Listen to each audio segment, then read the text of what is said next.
नमस्कार, yes news महाराष्ट्रामध्ये आपल्या सर्वांचे स्वागत. या सभेला सुरुवात करत असताना मी प्रथम या आयतोडे बुद्रुक गावचे सुपुत्र पद्मभूषण कर्मवीर भाऊराव पाटील साहेब यांना नमन करतो. आजच्या सभेला उपस्थित होणारे आपले नेत्यांचा मी उल्लेख या ठिकाणी करतो. जरी ते स्टेजवर नसतील तरी काही वेळात येतील. आपल्याला त्या सर्वांचं मनोगत ऐकायचं आहे.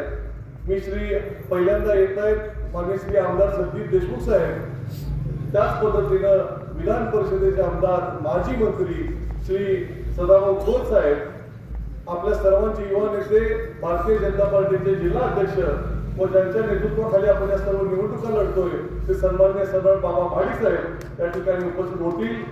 त्याच पद्धतीने या ठिकाणी स्टेजवर असणारे आपल्या सर्वांचे मार्गदर्शक नेते, पितृतुल्य नेते आदरणीय सीबी आप्पा, आदरणीय सदा आबा, दिबा आप्पा, अशोक राणा, आदरणीय शशिकांत शेटे साहेब, आयतोडे बुद्रुक पंचायत समितीचे उमेदवार, माझे बंधू आणि ज्यांनी आपल्या विनम्र स्वभावामुळे अल्पावधीमध्ये 8 गावामध्ये आपल्या सर्वांना आपलंच केलं ते धनंजय शेटे साहेब. त्याच पद्धतीनं आयतोडे बुद्रुक गावचे ज्यांनी स्वर्गीय छगनबापूंच्या सोबत काम केलं ते आदरणीय बाबा भाऊ, आदरणीय सर्जेराव गायकवाड बापू, आता इथं असणारे आणि मला नेहमी भेटतात ते बाळासाहेब बुद्रुक दादा. त्याच पद्धतीनं स्वर्गीय छगनबापूंची काम केलेलं आणि आमचं जिव्हाळ्याचं घरगुती नातं असलेलं स्वर्गीय बाबासाहेब पाटील माजी सरपंच यांनाही मी इथं नमन करतो. आपल्या बरोबर या ठिकाणी उपस्थित असलेले आणि जकराईवाडीवर आलेले संतोषदादा गायकवाड, तुकारामजी खटावकर, विठ्ठल बापू गडकरी. मला आपल्याला खरं सांगायला आनंद वाटेल की इतिहासामध्येही अतिशय खेळीमेळीत आणि प्रेमपूर्व सभा चालू आहे. मला खास करून आशीर्वाद देण्यासाठी उपस्थित झालेले अमेरिकेहून आलेले डॉक्टर शिवाजीराव कदम साहेब आणि माझ्या आत्या सुवर्णताई कदम साहेब या ठिकाणी मला आशीर्वाद देण्यासाठी आले. त्यांना मी इथं नमन करतो. त्याच पद्धतीनं प्रकाश पाटील साहेब इथं उपस्थित आहेत, आयतोडे बुद्रुकचे बजरंग काका इथे उपस्थित आहेत, माझ्या ताई शिंदेताई आहेत, कुंभारताई आहेत.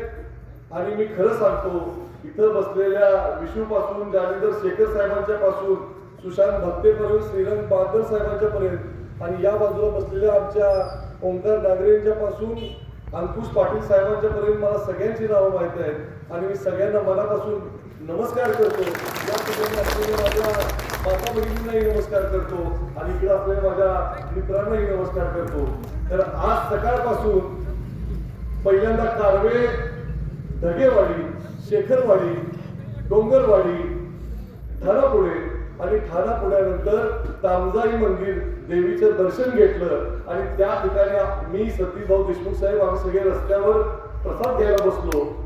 त्या ठिकाणी ज्या ठिकाणी जेवढे सगळे माझे सहकारी त्या मीटिंगला उपस्थित होते तेवढे सगळेच्या सगळे सहकारी या ठिकाणी मीटिंगला या सभेला उपस्थित झालेले आहेत. मी आपलं मनापासून स्वागत करतो. मला मी प्रत्येकाचा सुनीलराव प्रत्येकाचे नाव घेऊ शकतो. या ठिकाणी आदरणीय चेडके साहेब या ठिकाणी उपस्थित आहेत. मी सगळ्यांना या ठिकाणी सभेच्या ठिकाणी स्वागत करतो.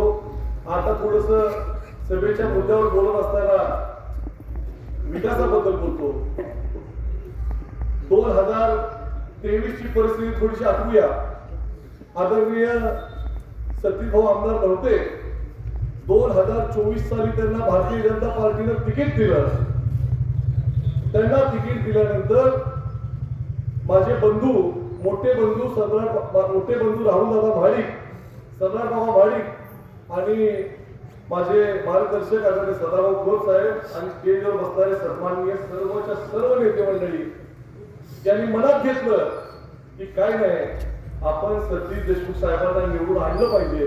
काय आणलं पाहिजे, कशासाठी आणलं पाहिजे? कारण आम्ही बसलेले सगळेच्या सगळे सहकारी, सगळे तरुण, सगळे अपावृत्त, सगळ्या माता भगिनी यांना विकासाच्या दिशेनं जायचं होतं. मुख्यमंत्री देवेंद्र फडणवीस साहेबांच्या नेतृत्वाखाली काम करायचं होतं आणि ग्रामीण भागाच्या विकासाला गती द्यायची होती. म्हणून तुमच्या आशीर्वादानं, तुमच्या सहकार्यानं, ताकदीनं अशक्यप्राय विजय, अशक्य ते शक्य करतीलही स्वामी आपण असं म्हणतो, तो अशक्य तो शक्य विजय आपला सतीश देशमुख साहेबांचा झाला. आणि मित्रांनो, परिस्थिती बदलायला सुरुवात झाली. मी आपल्याला सांगू इच्छितो, भाऊ आमदार झाले. आमदार झाल्यानंतर प्रचंड निधी आपल्या वाळवा आणि शिराळा तालुक्यात यायला सुरुवात झाली. मला आपण सांगा, इथं बसलेल्यापैकी असा एक तरी माणूस आहे का की ज्यांना 6 वर्षामध्ये सतीश देशमुख साहेब भेटले नाही? असा एक माणूस असला तरी हात वर करा. इथं असलेल्या 1000, 2000, 3000 लोकांना सतीश भाऊ नेहमी भेटत राहिले. यातून काय झालं? मी भाऊला विचारायचं, भाऊ तुम्ही काय हो, इतकं फिरता, इतकं काम करता, इतकी धावपळ करता, कशासाठी करता? तर ते मला म्हणाले, त्यांचं उत्तर ऐका आपण. 48 गावं आणि शिराळा तालुक्याची 102 गावं, 150 गावातल्या लोकांनी मला विकासाचं काम करण्यासाठी निवडून दिलं. मी काम करतोय आणि जयराज, भविष्यात येणारी जिल्हा परिषद, पंचायत समिती आणि ग्रामपंचायत ह्या निवडणुका माझ्या सहकार्यांच्या आहेत की ज्या सहकार्यांनी मला निवडून दिलं त्या सहकार्यांना जर मला निवडून आणायचं असेल तर मला दिवस रात्र काम केलंच पाहिजे. हा त्यांनी तिरंगा ठेवला. म्हणून आज आपल्याला आपल्या भागामध्ये कोट्यावधीची कामं केलेली दिसू लागलेली आहेत. आपल्याला सांगायला आनंद वाटेल, 2024 नंतर आपल्या सर्वांचे नेते, मार्गदर्शक आदरणीय चंद्रकांत दादा पाटील साहेब पालकमंत्री झाले. आपण चंद्रकांत दादा पाटील साहेब असतील, आपल्या वारणा खोऱ्याचे, शाहू पडाळ्याचे आमदार सन्माननीय विनयरावजी गोरे साहेब असतील, आपले सम्राट बाबा, आपले सदाभाऊ खोत साहेब, निशिकांत दादा, आपण काम करत असताना या सगळ्या चांगल्या प्रभावशाली नेत्यांच्या नेतृत्वाखाली काम करतो.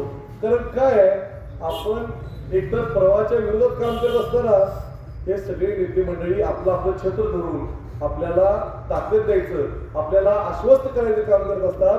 म्हणून मी कोणत्याही पदावर नसताना गेल्या 6 महिन्यामध्ये चंद्रकांत दादांनी मला 2.5 कोटी रुपयाचा निधी दिला आणि तो सगळ्याच्या सगळा निधी मी चांगल्या ठिकाणी वापरला. मी आपल्याला सांगतो, कामेरी गावामध्ये 2010 ते 2012 एवढाच काळ मी सरपंचपदी काम केलं. परंतु याच्या पूर्वी पण आणि आता पण जे आता राष्ट्रवादीचे उमेदवार म्हणून फिरतायत त्यांची सत्ता होते. का काम केलं नाही तुम्ही? कामेरीचा पूर्व भाग, कामेरीचा पश्चिम भाग, मी आपल्याला इथं ओंकार नागरे बसलेत, मी तुम्हाला कुठलंही खोटं बोलत नाही, मी कधीही राजकारणात खोटं बोलत नाही. आणि मी तुम्हाला सांगतो, मी स्वतःशी ठरवलंय, इथं एक बोला, तिथं एक बोला, तिथं एक बोला, हा उद्योग आयुष्यात कधी करायचा नाही. निवडणूक समोर आले म्हणून कुणाला खोटं आश्वासन द्यायचं नाही. जे वागायचं ते खरं वागायचं, सत्य वागायचं. परमेश्वर मला कधी न्याय द्यायचा त्यावेळी देईल. परंतु मला असं वाटतंय की आयकोडे बुद्रुक मधली ऐतिहासिक सभा जर बघितली तर तो न्याय मला 9 तारखेला मिळणार आहे. 9 तारखेला न्याय मिळणार आहे असं मला वाटतंय. मी आपल्याला सांगतो, कामेरीमध्ये विकास काम केले नाही. सर्व माता भगिनी आज मला अक्षरशः दारात गेलं तर मला बोलवतात, माझ्या तोंडावर हात फिरवतात, मला म्हणतात, अरे जयराज, 30 वर्ष झालं आम्ही इथं राहतोय, ह्या रस्त्यावर एक खडा पडला नाही आणि आज तू डांबरीकरण काय करून दिलं, कुठं कॉन्क्रिटीकरण काय करून दिलं. मी तुम्हाला मुद्दाम सांगतोय असं, कारण काय आहे, कारखाना पाठीमागा आहे, दूध गिरण पाठीमागा आहे, दूध संघ पाठीमागा आहे. सगळं पाठीमागा असताना निवडणूक लढवणं सोपं असतं आणि फक्त कुटुंबाची पुण्याई, कुटुंबाचा आशीर्वाद आणि तुमच्या सारख्या सगळ्या सहकार्यांची ताकद पाठीमागा असताना निवडणूक लढवणं हा अतिशय सोपं असतं. तेवढंच मी तुम्हाला सांगतो. तर काय, प्रत्येक गावाच्या संचालकाला फोन करायचा, सगळी पार्टी उभा करायची, पत्रक कोण वाटतंय, मी तुम्हाला आज आनंदानं सांगतो. आणि इथं बसलेले सगळ्यांना माहिती आहे, हे सगळे सहकारी माझ्यासोबत 13 गावामध्ये सातत्यानं फिरतायत. त्या गावातलं स्टिकर लावायचं काम माझ्या कार्यकर्त्यांनी माझ्या सहकार्याने केलंय, पॉम्पलेट टाकायचं काम माझ्या सहकार्याने केलंय. पण त्या बाजूला बघा, कारखान्याचे कामगार सगळे स्टिकर लावतायत, कारखान्याचे कामगार सगळे पत्रक टेकतायत. दडपशाही करायची, जुलूम करायचा. तुम्हाला मी खरं सांगतो, उद्या परवा कधी इथं सभा झाली तर त्यांचं भाषण ऐका. ते सांगतील कावेरी ग्रामपंचायत बघायला लाखून लाखून लोक येतात. एकदा तुम्ही सगळेजण कावेरी या आणि त्याला काय काय म्हणते तेवढं ऐका. तुम्ही स्वतःची काय प्रतिभा केली ते ऐका. तुम्ही कसं मत मागू शकता?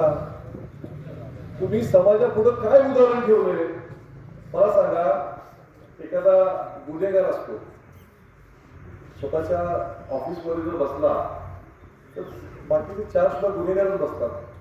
तसं त्यांच्या बरोबर फिरणारी टवाळकी गँग आहे, त्यांचं सुद्धा रिप्युटेशन आहे का कावेरी गावातून?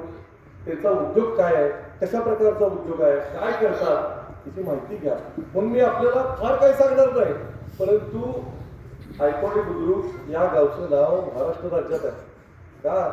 तर ही फार पवित्र भूमी आहे. त्या भूमीमध्ये कर्मवीर भाऊराव अण्णांसारख्या माणसांचे पाय लागलेले आहेत. त्या भूमीमध्ये अतिशय पवित्र लोक राहतात. म्हणून आणि मला आनंद आहे, मी तुम्हाला सांगतो, सकाळपासून 13 गावच्या मीटिंग, 8 गावच्या मीटिंग मध्ये सांगितलं आणि पूर्वी 5 गावच्या मीटिंग मध्ये सांगितलं की मी नशीबवान आहे. कामेरी गावापासून ठाणापुढे गावापर्यंत 13 गावामध्ये माझ्यावर प्रेम करणारे सगळे जीवाभावाचे सहकारी मला परमेश्वरानं दिलेत. मला काही कमी केलेलं नाही. आणि मी आज आपल्याला सांगतो, आपल्या सर्वांच्या ताकदीवर मी निश्चित यशस्वी होणार आहे. इरिगेशन, तुम्ही कामेरीला या, इरिगेशन बद्दल विचारा. माणसाचा ऊस वाळवून घालवायचा, माणसांना त्रास द्यायचा, जे इरिगेशन मध्ये कर्मचारी असतात त्यांची पिळवणूक करायची, असे नाना प्रकारचे विविध उद्योग चालू असतात. मग त्यांच्या कुठल्याही भूलथापेवर आपण विश्वास न ठेवता मी आपल्याला मनापासून सांगू इच्छितो, आज आपला कामाचा अजेंडा, विकासाचा अजेंडा आपल्या समोर ठेवणं गरजेचं आहे. आज त्या आयतोडे बुद्रुक गावामध्ये काय विषय आहे नेमका? तर आयतोडे बुद्रुक गावामध्ये आणि माझ्या 13 गावामधल्या लोकांची अपेक्षा आहे वाकुर्डे बुद्रुक उपसा सिंचन योजना भाग 2. मला सांगायला आनंद वाटेल, सर्व नेते मंडळी स्टेजवर बसलेले आहेत, त्याच्यासाठी मी आपल्याला सांगतो, मला या आयतोडे बुद्रुक गावामधून कित्येक शेतकऱ्यांचे बांधावरनं फोन येतात, दादा सांगितलं की नाही पाणी सोडायला. मला वाटतं मी खरंच काहीतरी जिल्हा परिषद निवडूनच गेलोय पुढं. आणि असा फोन येतो विठ्ठल गडकरी बापूंचा, तर तुम्हाला सांगतो आमच्या कितीतरी बैठका झाल्या वाकुर्डे बुद्रुकच्या. बापूंना मी सांगतो, बापू जरा थोडंसं टेन्शन कमी घ्या, मला पण टेन्शन कमी द्या. तुम्ही एवढा दंग करताय की ते पुढचे अधिकारी घाबरून जातात अक्षरशः. आज तुम्हाला सांगायला आनंद होईल, परवा मला आयतोडे बुद्रुकच्या शेवटच्या टोकाचे फोन आले, दादा वाकुर्डे बुद्रुकचं पाणी आमच्या रानात आलेलं आहे. आणि तिथं बसलेल्या सगळ्या माझ्या माता भगिनींनी त्याचं पूजन केलं. मला सुद्धा फार आनंद झाला. आणि मला सत्रित भाऊ सदाभाऊ खोत साहेब सम्राट बाबांचा फोन आला. मला म्हणजे जयराज, तू सारखा दंगा करत होतास, सारखा फॉलो करत होतास, सारखं पत्र देत होतास, सारखा मेसेज करत होतास, आयतोडे बुद्रुकचं वाकुर्डे बुद्रुकचं पाणी सोडलेलं आहे बाबा. आणि पुढचं आवर्तन जे आता 15 दिवसाचं आवर्तन झालंय, ते पुढचं आवर्तन आपल्याला जास्तीत जास्त दिवस वाढवून घ्यायचं आहे. तोही प्रयत्न मी करेन. आपल्याला सांगतो, 50 गावामध्ये वाकुर्डे उपसा सिंचन योजनेचा भाग 2 आहे. 50 गावामध्ये 15,000 हेक्टर क्षेत्राला पाणी मिळणार आहे. आज सकाळी कारव्यामध्ये असताना एका सर्वसामान्य शेतकऱ्यांनी अपेक्षा व्यक्त केली की कारव्याच्या ओढ्यामध्ये भाऊ पाणी आलं तर ते पाणी सर्वसामान्य सगळ्या शेतकऱ्यांना मिळणार आहे. त्याच पद्धतीनं कावेरीमध्ये सुद्धा, आयतोडे बुद्रुकमध्ये सुद्धा प्रत्येक ठिकाणी ओढ्याला, तलावाला, सगळ्या ठिकाणी पाणी येणार आहे. आणि 2026च्या डिसेंबर अखेर किंवा फार लेट झालं तर 2027च्या मार्च एंडच्या आधी वाकुर्डे उपसा सिंचन योजना भाग 2 ही कार्यान्वित होणार आहे. मी मित्रांनो आपल्याला सांगू इच्छितो, इरिगेशनच्या माध्यमातून असणारी जकराईवाडीची पिळवणूक बंद होणार आहे. इरिगेशनच्या माध्यमातून असणारी कामेरीची पिळवणूक बंद होणार आहे. इरिगेशनच्या माध्यमातून असणाऱ्या सगळ्या पिळवणूक बंद होणार आहे. आणि शासकीय पाणी येणार आहे. अहो तुम्हाला माहिती आहे का, एका एकराला 7 टन पाणीपट्टी घेतली जाते. किती मोठा अन्याय आहे. आणि तुम्हाला सांगतो, वर्षातून फक्त 2, 3, 4 पाणी मिळतात. मग बाकीचे 8 महिने काय करायचं? मग तुम्ही 8 महिने जर पाणी देत नसाल तर मग 1 वर्षाची पाणीपट्टी कशासाठी घेता तुम्ही? तुम्ही 4 महिन्याची पाणीपट्टी घ्या ना. तुम्ही 3 टन पाणीपट्टी घ्या. तुमच्या योजना ह्या कर्जमुक्त आहेत. तुमच्या योजनावर कुठल्याही प्रकारचं कर्ज नाही, तरी सुद्धा तुम्ही पाणीपट्टी घेता. विठ्ठलवाडी गावाचा तुम्हाला विषय सांगतो.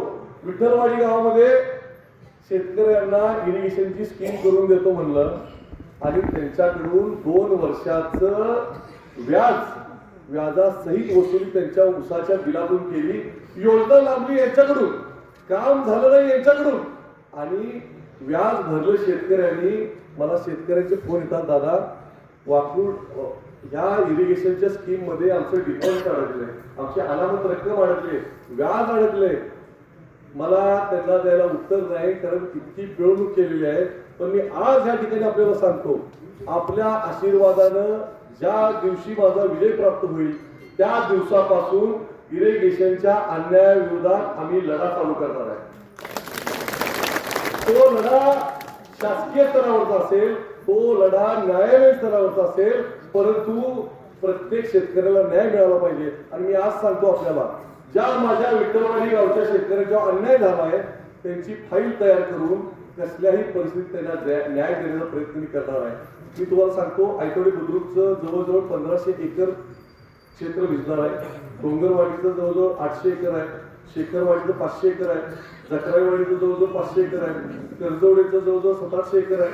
असं हजारो एकर क्षेत्र या वाकुर्डे टप्पा क्रमांक 2च्या योजनेतून भिजणार आहे.